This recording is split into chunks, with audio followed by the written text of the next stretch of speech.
Assalamualaikum warahmatullahi wabarakatuh. Menjumpa sahabat dengan channel Tahukah Anda, sebuah channel informatif yang pastinya akan menambah wawasan Anda. Oke. Sebelum lanjut, silahkan tekan tombol subscribe dan tekan tanda lonceng agar sahabat tidak ketinggalan informasi berikutnya. Selamat mengikuti. Assalamualaikum warahmatullahi wabarakatuh.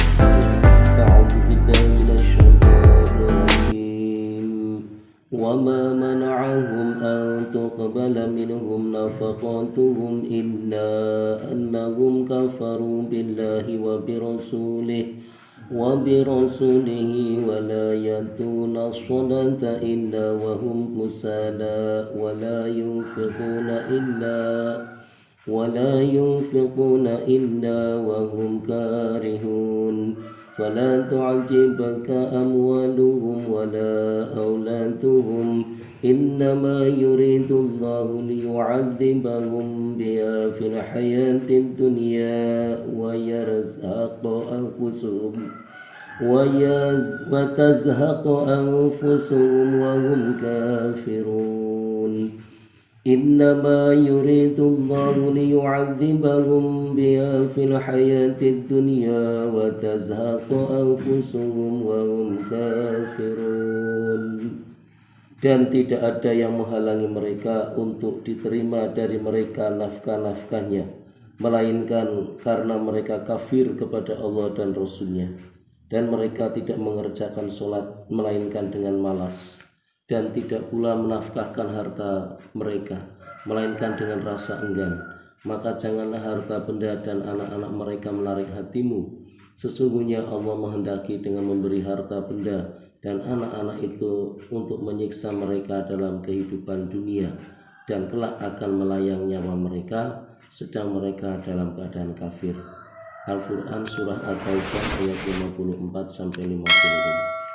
Keterangan ayatnya sebagai berikut.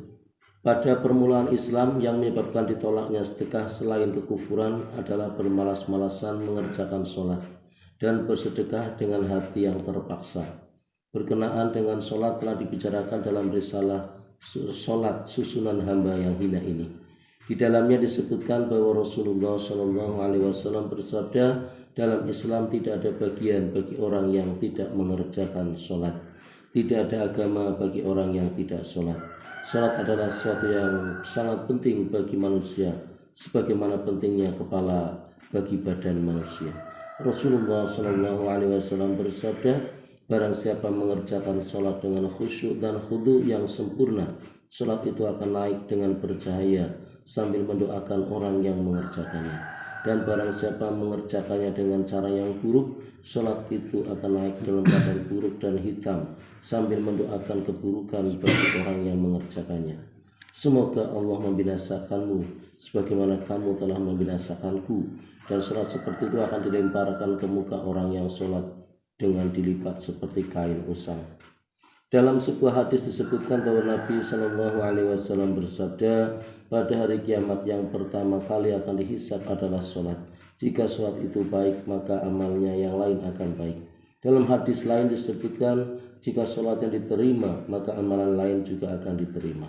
Dan jika sholatnya itu ditolak, maka amalan lain juga akan ditolak. Diambil dalam kitab Fadilatus Sholat. Selanjutnya dalam ayat suci ini disebutkan bersedekah dengan hati terpaksa. Jika bersedekah dilakukan dengan hati terpaksa, tentu saja sedekahnya itu tidak akan diterima. Tetapi jika sedekah itu sedekah wajib seperti zakat, maka kewajibannya tetap akan gugur. Karena itu Rasulullah SAW dalam riwayat-riwayat mengenai membayar zakat dalam beberapa tempat bersabda, zakat diberikan dengan senang hati. Diambil dalam kitab At-Targhib. Dalam riwayat Abu Dawud dan yang lain disebutkan bahwa zakat hendaknya ditunaikan dengan senang hati agar di samping kewajibannya tertunaikan juga memperoleh pahala dan balasan dari Allah. Dalam sebuah riwayat dari Sunan Abi Dawud disebutkan bahwa Rasulullah SAW bersabda, barang siapa menunaikannya dengan niat mencari pahala, ia akan mendapat pahalanya. Dan barang siapa yang tidak menunaikannya, kami akan selalu mengambil darinya. Dalam sebagian ayat disebutkan juga akan didenda, yakni kalau tidak menunaikan zakat maka akan dikenakan denda juga. Ja'far bin Muhammad rahmatullahi berkata bahwa ia mendatangi Amirul Mukminin Abu Ja'far Mansur. Pada waktu itu di sana ada seorang anak dari Zubair radhiyallahu anhu yang mengajukan suatu keperluan kepada Mansur. Maka Mansur menyuruh pelayannya untuk memberikan apa yang dimintanya itu. Akan tetapi menurut anak Zubair radhiyallahu anhu karena jumlahnya sedikit, maka ia mengadukan hal itu. Ketika mendengar pengaduannya tersebut, Mansur pun marah. Ja'far radhiyallahu anhu berkata, telah sampai kepada saya melalui ayah dan kakek saya bahwa Rasulullah Shallallahu Alaihi Wasallam bersabda, pemberian yang dilakukan dengan senang hati di dalamnya terdapat keberkahan bagi yang memberi dan bagi yang diberi.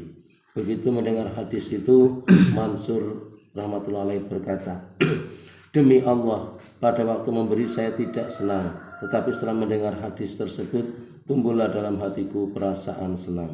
Setelah itu Ja'far sambil mendatangi putra Zubair radhiyallahu anhu berkata, telah sampai kepada saya melalui ayah dan kakek saya bahwa Nabi Shallallahu Alaihi Wasallam bersabda, barang siapa yang menganggap sedikit rezeki yang sedikit, Allah Subhanahu Wa Taala akan mengharamkannya dari rezeki yang banyak.